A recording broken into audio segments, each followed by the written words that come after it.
seen declines this sharp throughout the whole pandemic, and that's a direct result of getting some people who were infected the treatment that they needed. And so they were both instrumental in doing that and facilitating that. So I want to thank them. And I also want to welcome Joe Latipo to the state of Florida. I think he's going to do very well here, and certainly we're welcoming him with open arms. So Doctor, the floor is yours. Hey, hello, I have to check my watch because I'm in a different time zone. Okay, so good afternoon. It's a pleasure to be here. I'm just really very happy to be here in Florida working with Governor DeSantis and the leadership here in Florida to really think thoughtfully and in a very positive way about our public health here in Florida. And frankly, hopefully set an example for other states around the country and maybe even further than that. So I'm really just honored and overjoyed to be here. My family's looking forward to coming. You know, we've sold the kids. We've got 3 boys, so they know Disney World is here, and they're looking forward to that. And anytime they have complaints, we mention Disney World, and everything's okay again. So I'm very happy to be in this position. Very happy to be joining the faculty of University of Florida also. And I talked to the governor, and there are a few things that we're going to keep in mind as we approach public health here in the state of Florida. So the first is that Florida will completely reject fear as a way of making policies in public health. So we're done with fear. That's been something that's been unfortunately a centerpiece of health policy in the United States ever since the beginning of the pandemic, and it's over here. Expiration date, it's done. So we're compassionate, we get it. You know, there are scary things. We've seen a lot of fear from COVID over the almost past year and a half, and it's very understandable. But the way to approach that is not from a place of fear, because it doesn't lead to good decisions. And we've seen a lot of that where the risks and benefits of decisions haven't been considered wholly or thoughtfully. So that's over here. We're in terms of our approach, we are going to have a positive approach. We're going to acknowledge the fact that there are some things that are scary, but that's not the only thing. That's not the place that we're going to make decisions from. So we're going to really think globally about the health policy decisions that we make in this state. The second thing that I plan to be sure is very clear in our policymaking is that we're going to make it very explicit. We're going to be very explicit about the differences between the science and our opinions. So we all have opinions, we all have a perspective, and we are absolutely entitled to those perspectives. What's been happening over the past year is that people have been taking the science and they've been misrepresenting it. They've been using the science, and it's been unclear when the discussion about the science ends and discussion about how you feel about the science and what you want people to do with the science begins. And that will never be a problem here. That's never going to be something that we do here. You'll know when we're talking about data, and you'll know when we're talking about our opinions, our impression, our preferences about the data. That will always be clear here. So you can count on that. And then the third thing is that we are going to never lose sight of the fact that public health is not one thing. So public health is not about a single item. It's not about how many cases of COVID there are in a location. It's about, and that is a part of public health, but it's not the only thing. And as all of you know, that's how public health has been treated over the past year and a half. So that's over. It's not going to happen here. We're going to keep. We'll be interested and concerned about all aspects of public health that we think are important, and that goes for schools. So this, as just a perfect example of how glaringly we've ignored what public health really means has been how we've just brazenly pulled children who need the structure of school and need the structure of a routine in their lives out of school and done that. And we've done that for it's terrible to do it for all kids, but we've also done it for kids with disabilities and people who have hardly even batted an eye. So our interest in public health will truly be public health. It will not be sort of one thing or whatever the flavor of the month is going forward. So those are the main items I wanted to communicate to you all. And again, we're really excited about coming here to Florida. Really happy to be here. Anyone have any questions?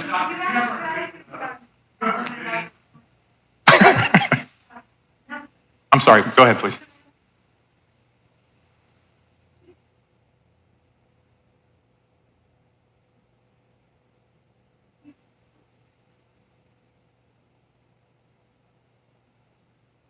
Oh, sure. Yeah, no.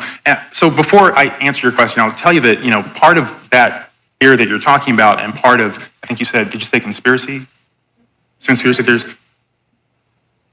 Sure. So part of why that is an issue is because of the climate of distrust that has been engendered over the past year and a half. And that was a direct result of scientists, my colleagues, some of them, taking the science and basically misrepresenting it to fit their agendas, their interests, what they wanted to see people do. So it's partly a product of that. And in terms of that, I think vaccines will treat like any other preventive issue. So the goal will be education, and that will be the goal. And this idea that people don't get to make their own decisions, on issues of health related to their own personal health is wrong, and it's not something that we're going to be about. So we're going to be about education. We're Hold on one second.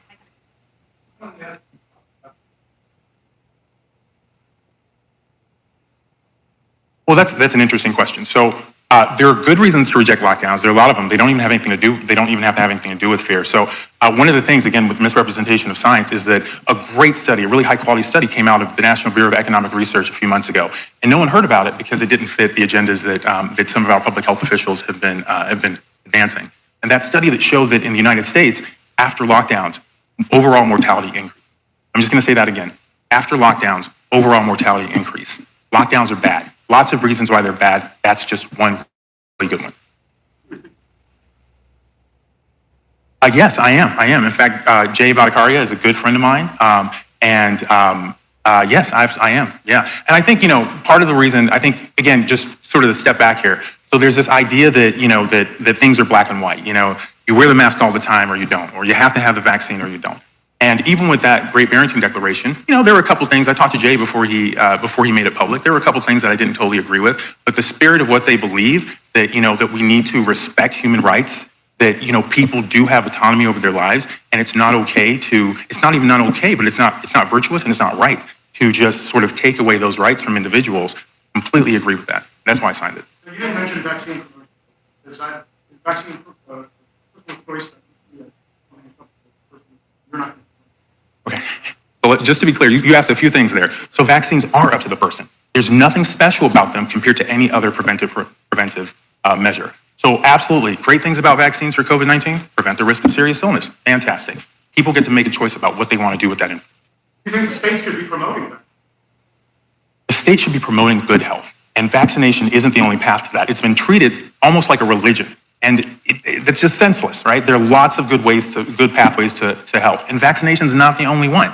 So we support measures for good health. That's vaccination, losing weight, it's exercising more, it's eating more fruits and vegetables, everything. We support it all. How did the University of Florida get wind of your appointment as Surgeon General and tell their faculty?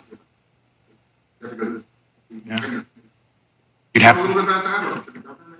Well, I mean, so he did the university separately, and that was not, that was just based on his credentials. And then, no, so I don't think anyone who interviewed him knew that he was going to be appointed this. That wasn't anything that we had done, and obviously we wanted to see how that shaked out before we formally offered him. But I view it as, look, University of Florida, number 5 now, public university. One of the top is UCLA, is ahead of us. To be able to get someone of Joe's caliber to a Florida university, that's a coup in and of itself. And yeah, I'm happy that he's going to do this job, and I think he's going to do a great job. But that's a big deal. And so I think any university would be foolish not to want to get this guy. Eric, do you have any questions? Eric, go ahead. To follow up on what Jeff was saying, think about that.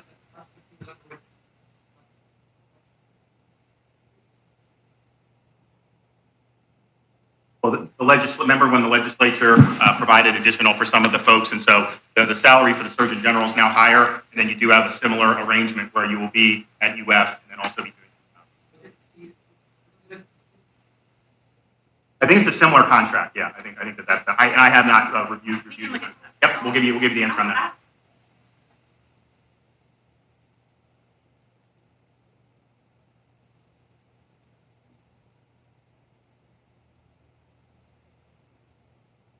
But do you want to ask me what you really want to ask me? Well, I would just say, one thing, I'll let Joe answer, but it's declining everywhere in Florida now, in all the schools. Remember, we had kids back in school, millions of kids coming back into the classroom. And what happened at the very height of this, and since all that has happened, it's continued to go down. So this idea that somehow schools drive this and that we can't have kids in school, that should be definitively proven wrong. It was proven wrong last year. But from where we are now versus where we were before with all the kids in school, I would also say you look at most of the districts follow state law. They're providing parental choice with masks. There's a few districts who have kind of gone rogue and they're forced masking the kindergartners, first graders, all that stuff. There's not any difference. It's going down everywhere. And so I just think that, the doctor mentioned having kids out of school, that's a health issue too, because that is devastating. And so we've worked really hard last year to do it. We're working really hard now to do it. And we're going to be working on, when they say schools close, it's usually not because everyone tests positive. Someone will test positive, and then they send the healthy kids home. That needs to be reevaluated. That's not how they do it in most European countries, and they've had very positive results. And so I know we're going to be looking at that because, quite frankly, you talk about Parents' Bill of Rights. A parent has a right to have a healthy kid in school. What are you going to say? You pass someone in the hall, and so you got to sit there for 10 days or 14 days? That has a huge cost on kids' upbringing. And so, but the data is very clear. And I remember a month ago, we knew the data because we've seen it. We've seen this play out. But everyone was saying, if you give parents a choice, you're going to have major outbreaks leading this. And in reality, not only are we down with everything, and we are big time down with pediatric admissions, but we're down ED visits. We're down huge on hospital admissions. The census was down 8% today on a Tuesday, which usually is an increase because of the way they do discharges. And then, of course, you're seeing the cases go down dramatically as well. So keep these kids in school. If someone's sick, by all means, you send them home. But healthy kids, they have a right to be in the classroom. Yeah. Right. Well, I'm discussing that with my team in terms of recommendations. It's complicated, right? There are factors that may be specific to different school districts. So we're discussing what works best for. Going forward, reflecting a little bit on you. Here you go, Stefan.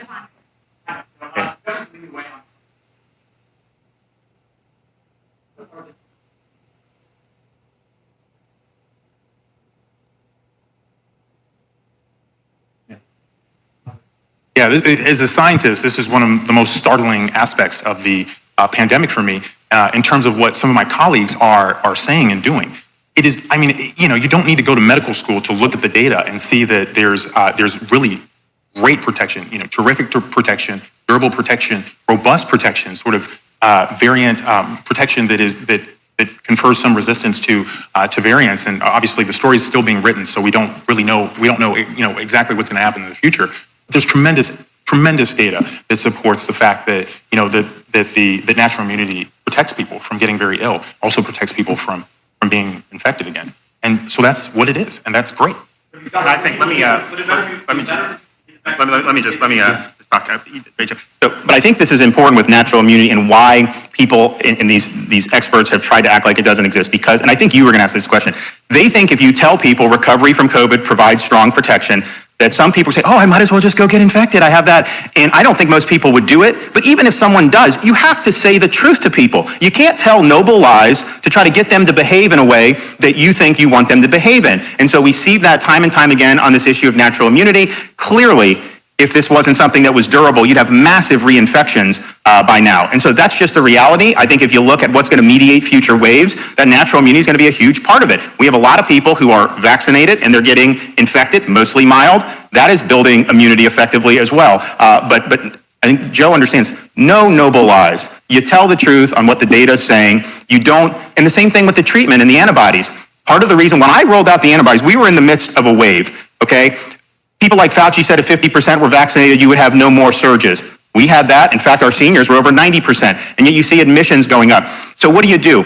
And people were saying, well, most of these people aren't vaccinated who are being admitted. True, 100%. I wish that they had been. I think many of them probably wouldn't have been admitted. At the same time, when you're in the midst of a wave, you can vaccinate immediately. It doesn't kick in for weeks, probably 6 weeks after that. So what are you going to do to help people in the meantime? And we were seeing people who were vaccinated getting infected. We hoped that it would produce sterilizing immunity. Remember the Pfizer trial, 95% reduction. That's clearly not happening. I mean, we look around, people are getting infected. The role that vaccinated people play in spreading it, I don't know, but I can tell you, I think every state in the country had higher cases this summer than they did last summer when no one was vaccinated. So it'd be hard for me to think it's only occurring amongst a small slice. So nevertheless, we saw that, and we knew our most vulnerable people overwhelmingly were vaccinated.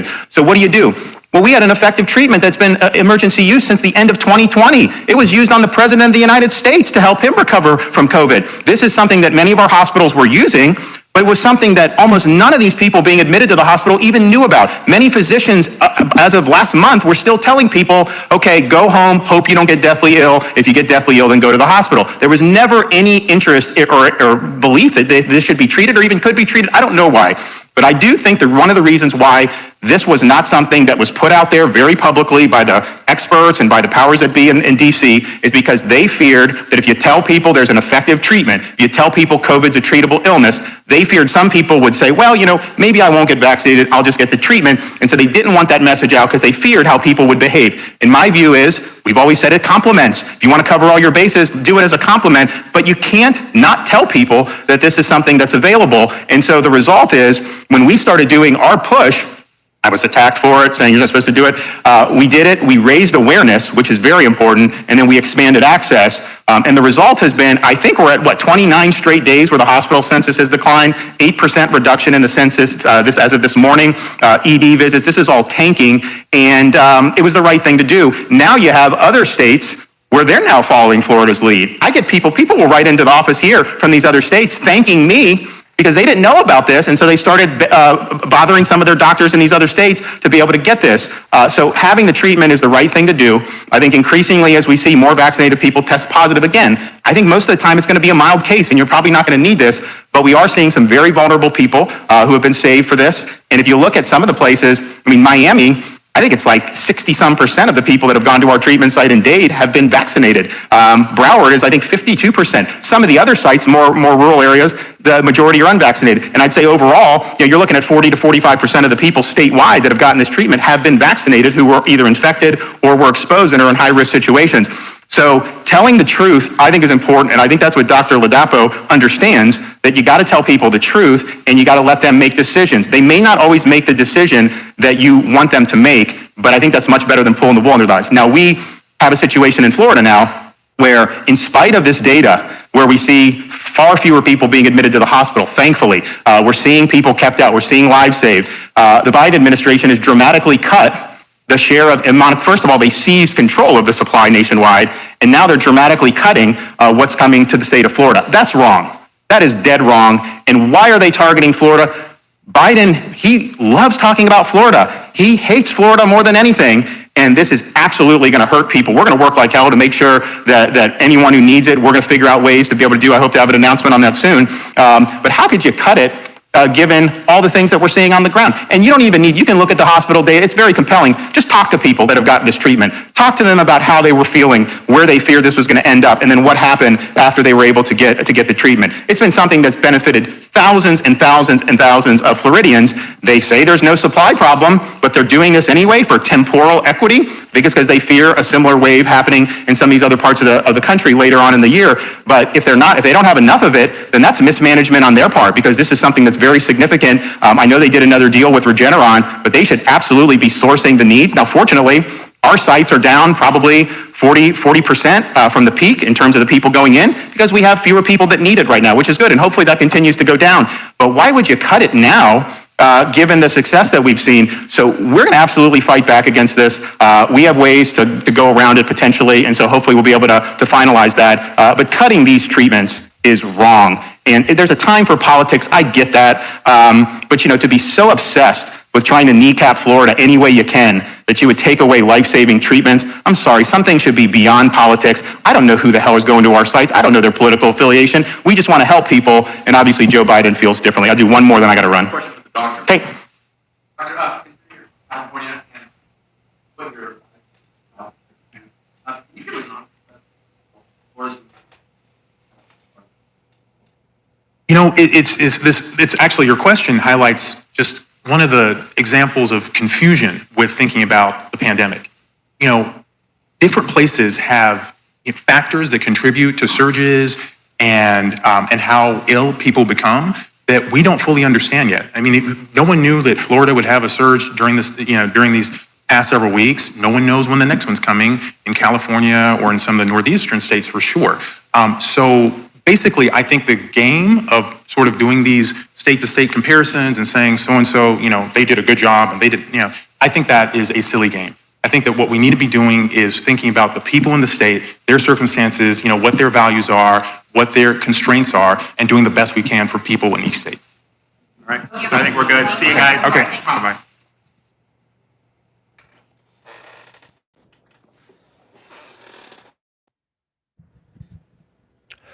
I just wanted to cover something at the end here. Nobody's asking this question.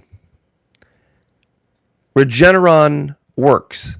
Regeneron is a treatment that you can get. You don't even have to be sick to get it. You don't even have to be vaccinated to get it. It was given to the president a long time, the president at the time, back in 2020, a long time ago. Yet, since that time, have you heard him say a word about it? Have you heard him say a word about it? This goes right in line with the video I made earlier. This is what happens when you are so self-obsessed. I don't care what Trump said he wanted to do or what he thought he valued or he was going to do this or he thought that this was a good idea. He was only obsessed with himself. He said it so that you would worship him. And that's the only reason. He said it not to help you, not to make America great again, not to make your life any better, just so that you would vote for him. And that's why you didn't hear about Regeneron until Governor DeSantis said a word about it. And now, everybody's kind of shuffling their feet, putting their hands in their pocket. Oh, okay, I guess, yeah, kind of, sort of. Okay, but that's not, okay, you see, everybody's going to talk about hydroxyl whatever and it's nothing like this. It's nothing like this. Take as much of the hydroxyl whatever as you want to, you're still going to die. That you didn't hear about this treatment, that literally within days, you can be deathly ill and you can get this, and within days, I have Vin Julian, believe me, I've heard more Trump trash in the last year. If I never have to hear a word out of the man's mouth again, it'll be too soon. He's garbage. What makes him worse than Biden is because he pretends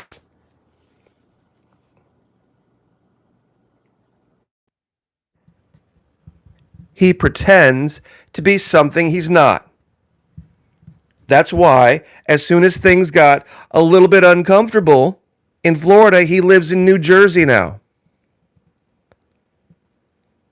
And that's why you have all these fake accounts like Fermenti LLC and all these others trying to talk down Regeneron and talk down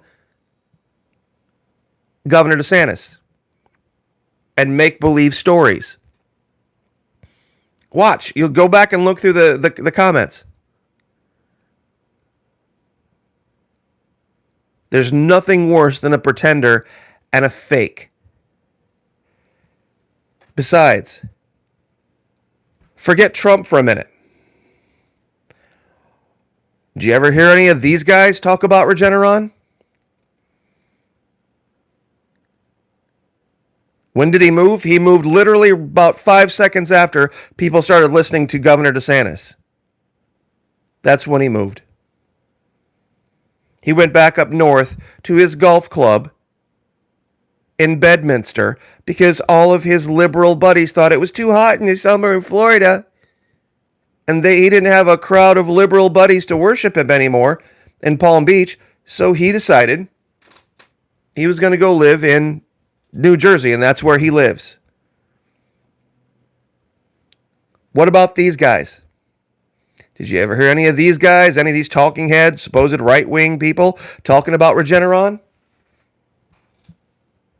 It's been available since day one. Trump got it, and it literally cured the guy. Did you hear him say a word about it? It wasn't his injected Lysol.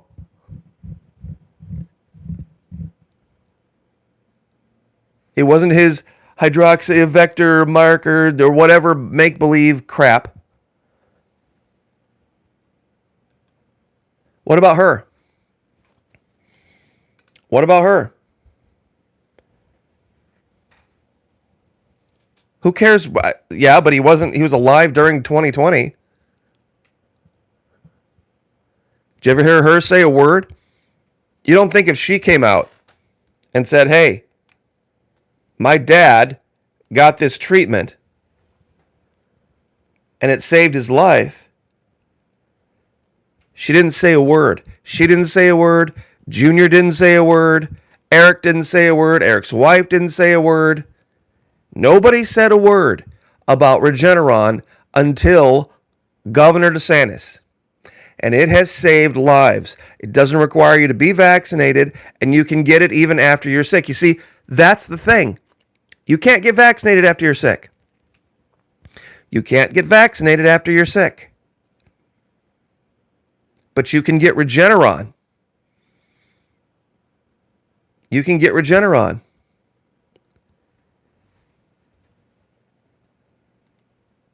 You wonder why people use terms like this. This is why. This is why people use terms like this. Because you're not allowed to criticize. You're not allowed to say anything negative or bad about his high, holy redheadedness up in New Jersey. To a lot of people here in Florida, he was nauseating. To a lot of conservatives here in Florida, he was nauseating because of his cowardice. It wasn't what he said I disagreed with. It was his cowardice. You want to see bravery? You want to see intestinal fortitude? Right here. Our governor in the state of Florida talking at length about how important it is. And he's now got a doctor that he's brought in that agrees with him, and that's going to take the fight to these people. So I'm just going to leave this there before it gets completely out of hand. But it's a question that I don't think anybody can answer. Why? Why hasn't the previous president said one positive word? Next person that talks about Veritas gets blocked. There's one word. It's confirmation bias. Well, it's two, actually. Confirmation bias and anecdotal evidence. Project Veritas is confirmation bias and anecdotal evidence. It's bullshit. It's one person's opinion. It's one person's opinion. It's one nurse in this one place at this one time said this one thing. Period. The truth is hard. The truth is very difficult, sometimes to accept. That's when you have to stand up and you have to tell the truth. And this is exactly why I support Governor Ron DeSantis. Because this hasn't been easy for him. It hasn't been easy for his family. People say, oh, he's just another version of Trump. No, Trump doesn't like him. Trump doesn't like him at all. It's not because of what Governor DeSantis is saying. It's because people are seeing how you can actually be responsible and intelligent and informed and brave and not mean tweet and be shallow and petulant and childish and still get the job done.